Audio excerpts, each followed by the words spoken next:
Okay, so we've had to move camp based on the shade situation, etc., to try to finish up some of our clips of coverage for today, the second day of the trial. Continuing discussion of Sheriff Dave Ward's testimony. Like I mentioned before, he testified that early on he started receiving a lot of what he referred to as intel, as well as direction from the FBI.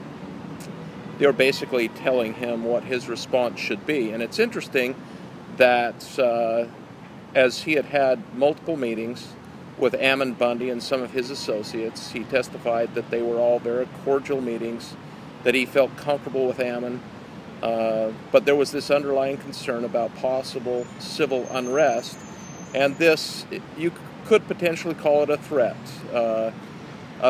that simply went to this extent, that if he was not willing to do his job, as they put it, they would bring people here or there to Harney County to help him do his job.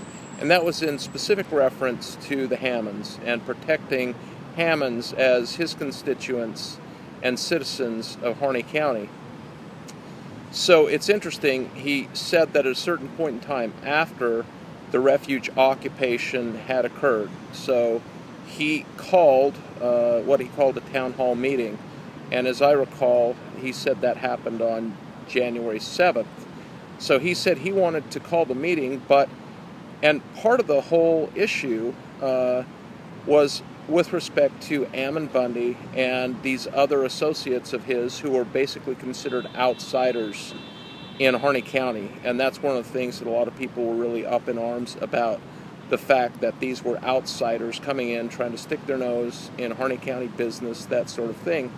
But I found it ironic that Sheriff Ward testified that once he decided to hold a town hall meeting, and there's a big question about exactly what that meant, how the meeting was called, who was represented there, whether it actually represented the whole county community, which included all the ranchers and the farmers and everyone else, or if it just included mostly townspeople, because most people that are familiar with that situation know that the people in the town of Burns and Hines may have different viewpoints than the outlying ranchers and farmers.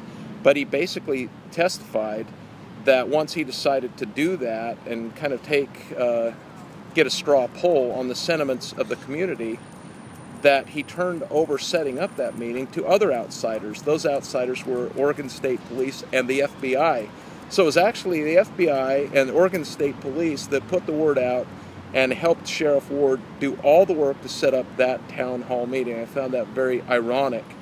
But one of the other things that Sheriff Ward did testify about, as I try to wrap up basically a summary of his testimony, was that although there was some negative sentiment about the occupation when it started, the longer it went, the more local support grew for the refuge occupation. And he admitted on cross-examination that that was in fact the case, that the longer it continued, the more locals got on board and became supportive of it. So that's going to wrap up my summary of Sheriff Ward's testimony today.